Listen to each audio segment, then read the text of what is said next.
Hi there, and welcome to Elixir 101, a channel where we take a scientific approach to identify life's elixirs. Alright, in today's episode, we'll be looking at mostly just two papers, the first of which was an article posted in Current Biology. The title being Short Term Intermittent Fasting Induces Long Lasting Gut Health and TOR Independent Lifespan Extension. So, the study was mostly done in Drosophila melanogaster, which is a fruit fly, but probably has implications in mammals and humans as well. Alright, first of all, a few authors found that intermittent fasting in early adulthood increases healthy lifespan in fruit flies. The effects of short-term intermittent fasting are long-lasting, indicating that even brief intermittent fasting periods may have lifelong health benefits. Now, coming to the highlights of the paper, it says that the 2:5 diet during early adulthood robustly extended lifespan in the fruit fly. Pro-longevity effects of IF are not dependent on reduced fecundity or food intake. Alright, so going into a little more depth. So the starvation resistance and resistance to oxidative and xenobiotic stress were increased after intermittent fasting. Early life intermittent fasting also led to higher lipid content in 60-day-old flies, a potential explanation for increased longevity. So the guts of flies 40 days post IF showed a significant reduction in age-related pathologies and improved gut barrier function. Improved gut health was also associated with a reduced relative bacterial abundance. So overall, basically, what they're trying to say is that the gut health in fruit flies played a significant role in longevity, which actually was because of intermittent fasting. So more recent pilot clinical trials used as a fasting mimicking diet, that is the FMD, which consisted of monthly cycles of 5-day fasting, during which daily food intake was reduced to just 50% that of normal caloric intake, reduced multiple health risk factors during the post-fast recovery period, inducing lowered blood pressure and reduced blood glucose and insulin-like growth factors, that is the IGF-1 levels. Alright, so the continuous exposure of the 2:5 diet induced mortality in older flies, but the same dietary regime for the first 30 days of adulthood resulted in significant lifespan extension in these flies, indicating that a long-lasting memory effect of the short-term intermittent fasting had on because of the early life interventions. So going further into the paper, every other day fasting, that is another kind of fasting which is EOD fasting, involved alternating feeding and fasting on consecutive days and is less severe than the 5-day continuous fasting. So this was done again for the first 30 days, and then there was a switch to normal ad libitum conditions and found that there was no effect on lifespan compared to the control groups, whereas the 5-day intermittent fasting switch significantly increased lifespan. So moving forward, it was found that fasting triggers mobilization of internal fat stores, which can enable animals to survive during extended periods of starvation. So basically they're saying that it is because of having fat storage which enables these flies to stay for a longer duration in fasted state. Now let's look at a little pathways, that is the TOR pathway. So the reduced TOR signaling was shown to prolong the longevity in a variety of organisms. Now this TOR pathway keeps coming up in a lot of papers that delve into longevity. So it's I would say is good if you wanted to look into the TOR pathway a little further and maybe get a little more insight as to what this pathway actually is and what it does. So it was also seen in this paper that rapamycin could extend the lifespan of fruit flies beyond the maximum achieved just by dietary restrictions, indicating that the effects of rapamycin are partially independent of that of dietary restrictions. Going further, intermittent fasting for short fasting periods over the duration of the adult female lifespan had no beneficial effect. But IF shortened lifespan when the fasting period was lengthened, that is 5 days per week. So when flies were switched back to the normal conditions after 30 days of prolonged IF regime, the median lifespan could be extended by as much as 10%. So going back to the previous point, which is that just a brief period of intermittent fasting and then going back into the normal conditions seem to prolong their lifespan.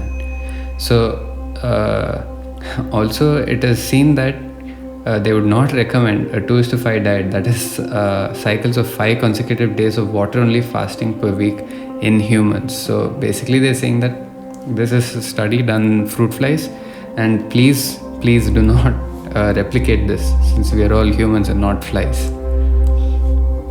Alright, so they've got a bunch of these graphs, statistics, which indicate basically how intermittent fasting done at 5:2 protocol and an alternate day fasting protocol seem to benefit these flies with an initial 30-day adult period and then switching over to normal ad libitum conditions.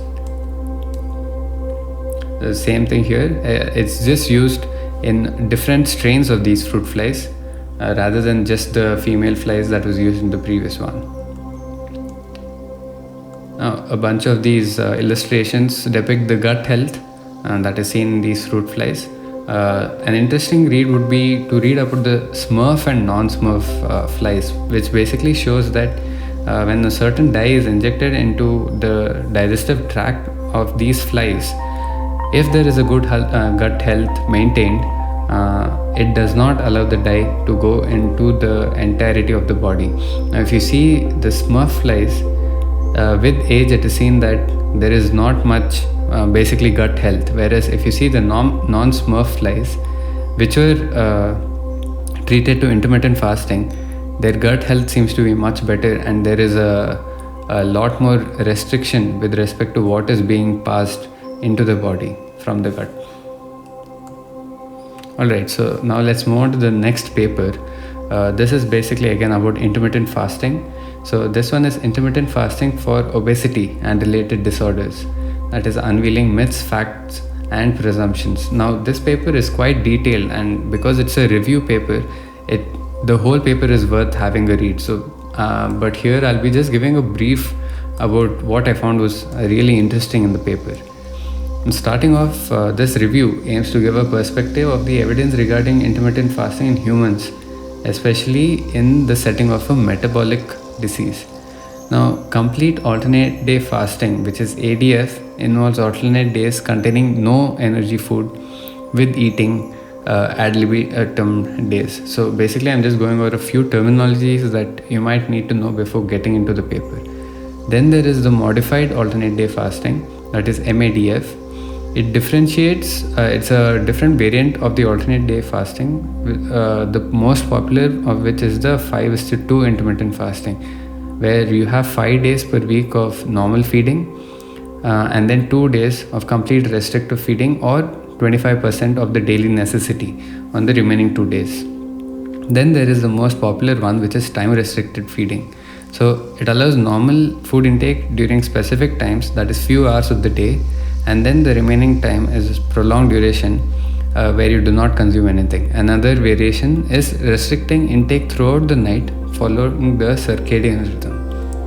Now during fasting there is a decrease in insulin levels and an increase in ketone bodies production, such as BHBs, a signaling metabolite that elicits several direct and indirect molecular responses. Now you would see most videos focus mostly on this, which is following a ketone diet and showing a decrease in the insulin levels. Now this seems to be quite true even coming out of this paper. Now those responses could reduce inflammation, oxidative stress and tumorigenesis and aging. Now more immediate effects of ketone bodies production are enhanced lipolysis, that is breakdown of fat, reduced hunger and improved mental and physical performance, which could influence the treatment of, again, obesity.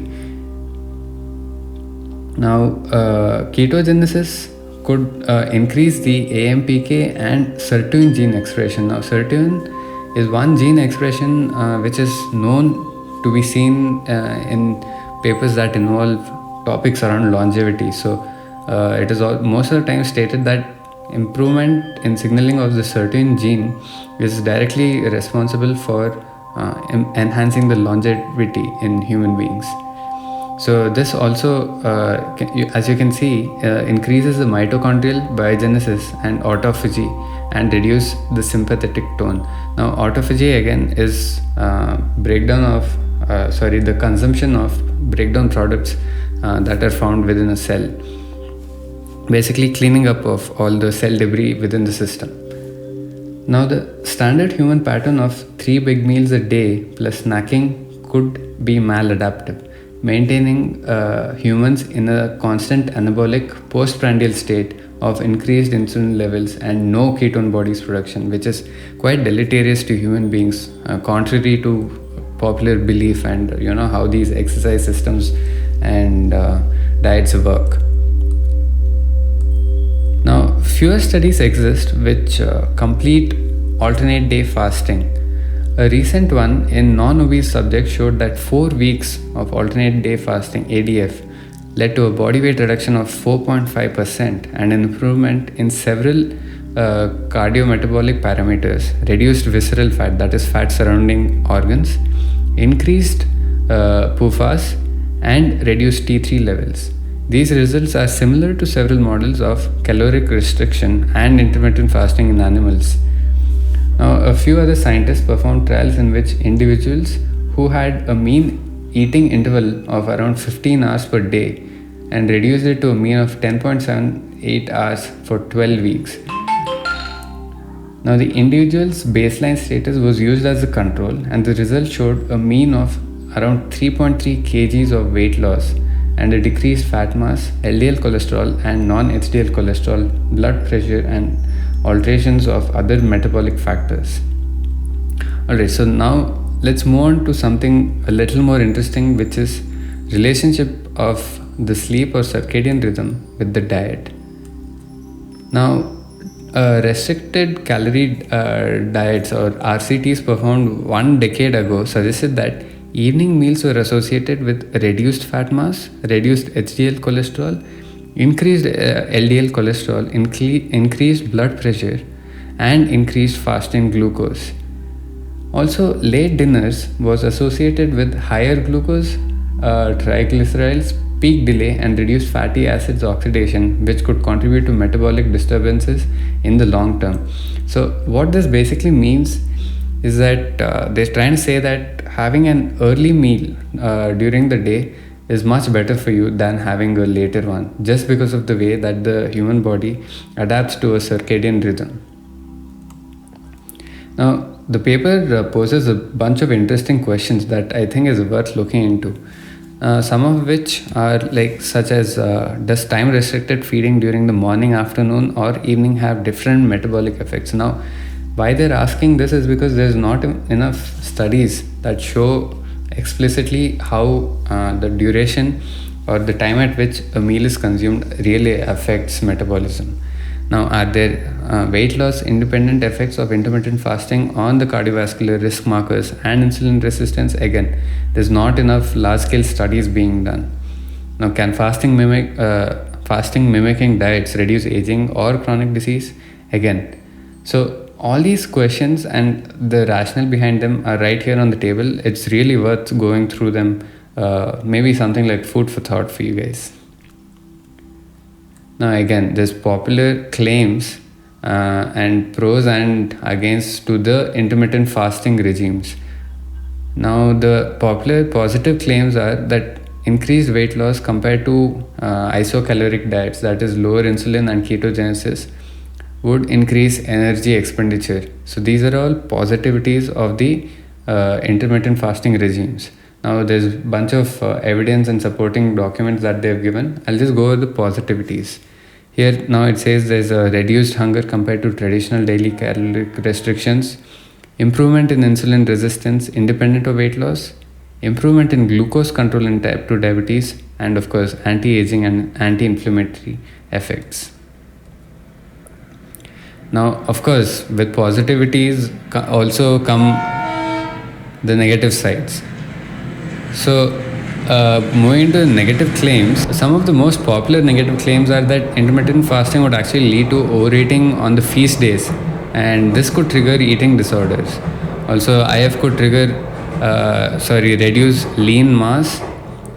It is not sustainable and leads to higher attrition rates that is coming out of the intermittent fasting diet regimes.